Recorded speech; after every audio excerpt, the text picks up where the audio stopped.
As the Prophet ﷺ is returning, he was reciting the Quran, reading the beautiful verses of the Quran. And you know what happened? A group of the jinn kind happened to listen to this recitation. And they were so intrigued by it. They were so touched. They were in fact convinced that this is the truth.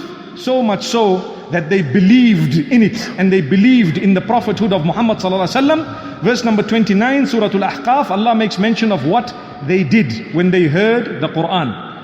وَإِذْ صَرَفْنَا إِلَيْكَ نَفَرًا مِّنَ الْجِنِّ يَسْتَمِعُونَ الْقُرْآنَ. Allah says, remember the time when we turned towards you a group of the jinn who were listening to the recitation of the Quran. فَلَمَّا حَضَرُوهُ قَالُوا أَنصِتُوا. When the group of them, some narrations say there were about 9 of them. When they heard, when they got there, when they were in attendance, they said to each other, keep quiet and listen very carefully. What do I learn from this? Brothers and sisters, when the Quran is being read, recited, when the Quran is being played, remember, be silent. Try and listen carefully. Listen to the words. These are the words of Allah subhanahu wa ta'ala. He has spoken these exact words. So listen to them carefully. It's an act of worship, simply to listen to the Quran. Imagine. Subhanallah. So the jinn themselves were saying, listen very attentively. فَلَمَّا قُضِيَ وَلَّوْا إِلَىٰ قَوْمِهِمْ مُنذِرِينَ. When the Prophet ﷺ had completed the recitation, this group of jinn, they rushed back to their own people, their own kind, warning them. What did they tell their people? قالوا يا قومنا إنا سمعنا كتابا أنزل من بعد موسى. They said, O our people, O our nation, O our group, we have heard a book being recited that has been revealed after the Prophet Moses, Musa alayhi salatu wassalam, may peace be upon him. And they continued to tell their people and to warn them and to inform them that it has in it the truth and so on.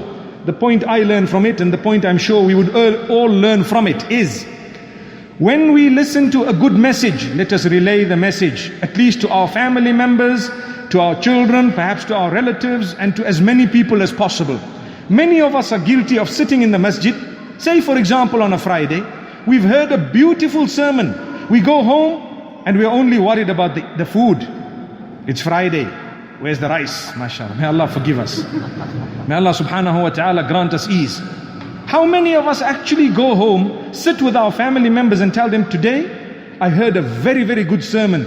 And I want to mention one point from that. You know, you don't have to sit and give them a long lecture. Some people, when they go home, they want to give them a bigger lecture than the imam did back at the masjid. So the family gets irritated. They say, oh no, that's dad again. Allahu Akbar. May Allah forgive us. We need to apply tact and wisdom.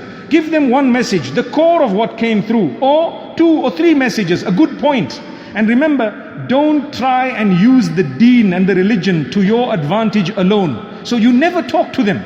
But when it comes to a point that you had an argument regarding, and now you won up because you just heard a point that proves you were right, then you quickly remembered everything, isn't it? And you went back home and told them, you see, I told you. But for the 6 weeks in advance or before or prior to that, you were being nailed literally, with everything left, right and center, being told that you are wrong.